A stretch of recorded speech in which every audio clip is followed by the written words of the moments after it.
And hello everybody, welcome back to LFC News. I want to start this video by wishing you all a very happy new year. And here we go, we're going to get into this, guys. The consensus has been at the start of this transfer window, going into January at least, that Liverpool are going to be relatively quiet. If you're going by sort of David Ornstein and The Athletic, a lot of our business is probably going to conclude with sort of loan signings, players coming back, players potentially going out of the door. However, having said that, we are getting a bit of an idea now from reputable journalists about what our sort of transfer plans are. So I found this fairly interesting because it does come from a good source, and I felt as if we would discuss it, as 3 players have potentially emerged. However, there is a caveat to that, which we'll get in today's video. But as always, please do hit the like button and hit the subscribe button for more. We're trying to get to 100,000 subscribers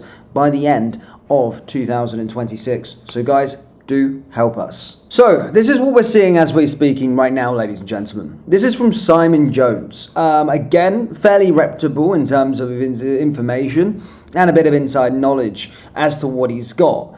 But what we're seeing here is that Liverpool are potentially targeting players. They're going out and scouting around Europe at this moment in time, and the German market primarily. So the first 2 targets here that we're going to be discussing are RB Leipzig winger Jan Diomande and Cologne's Said Imala.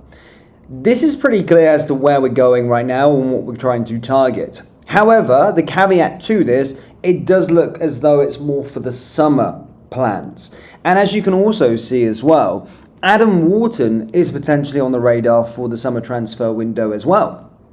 So whilst it's being rumoured that we're going to be having a quiet transfer window from this perspective, in January, it is appearing likely that we're preparing for the summer. We're going out there and trying to find certain targets ahead of the summer transfer window. And if you're looking at early reports on Liverpool's sort of scouting movements and where they're primarily targeting, they're looking at that wing position, they're looking at the midfield position, then of course the defence position as well. However, as I've said in previous videos, I do think we do need to make that defensive reinforcement in this window, in January. So we'll have to see what happens if anything emerges. We are kind of, we have a bit of a transfer, a sort of recruitment drive is one of, if the right deal comes up at the right time, we will take it. So that could potentially happen in January. I would watch Mark Gahey because his contract expires at the end of the season. Having said that, there is about 7 clubs, big clubs as well, that are currently monitoring his situation to try and get one of 3 come the expiry of his contract. But say if Mark Gahey became available in January, we could see us potentially make a move for him. That's just my opinion. But what we're seeing from Simon Jones and other journalists as well is that we are really looking to bolster and prepare for the summer transfer window. And what we're seeing already is us scout that German market, which we have been shopping in. So it does make a lot of sense. You know, obviously Florian Wirtz, we've of course got Dom Szoboszlai, Jeremy Frimpong. This is a market that we are monitoring heavily.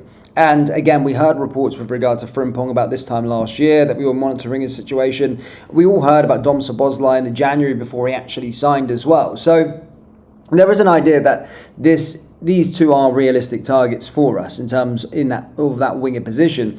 And then Adam Wharton's a name that's not really gone anywhere. I think Adam Wharton makes sense for many. I think a player that's doing well, Premier League proven, and is a player that would certainly get into our side and would be a player for the now and the future. So again, we're starting to see our sort of transfer plans leak, if you like, ahead of the summer. But I'm a betting man. Or if I was a betting man, should I say, I would probably say we would be opportunistic, in my opinion, in January. We could potentially be opportunistic in the January market. But the summer market is, I think, where we're going to be putting a lot of our sort of eggs in that area. So, yeah. I'm interested to know what you guys think with regard to this sort of transfer queue, these stories. Adam Wharton, RB Leipzig winger Jan Diamonde, and Cologne's Said Elmala down there in the comment section below. In other news, Curtis Jones's re-emergence at Liverpool has quietly become one of the most significant subplots of the club's recent revival, and it goes a long way to explaining why his return feels like more than simple good timing. Since regaining his place in the side, Liverpool's results have stabilised, the midfield has found rhythm, and Jones himself has begun to look like a player ready to define the next stage of his career. The 24-year-old's performance in the Champions League win over Inter Milan at the San Siro was the clearest statement yet. Making only his second start after returning to the lineup, Jones controlled the tempo, demanded responsibility in possession, and emerged as Liverpool's standout performer on a difficult European night. That display set the tone for what has followed: 5 consecutive starts, 4 straight victories, and a level of influence that has been impossible to ignore. While his run has coincided with absences elsewhere, injuries to Florian Wirtz and Alexander Isak, plus Dominik Szoboszlai's suspension, Jones has taken full advantage of the opportunity. Now, with the midfield close to full strength and competition intensifying, the challenge shifts from breaking back in to staying there. On current evidence, he looks more than capable.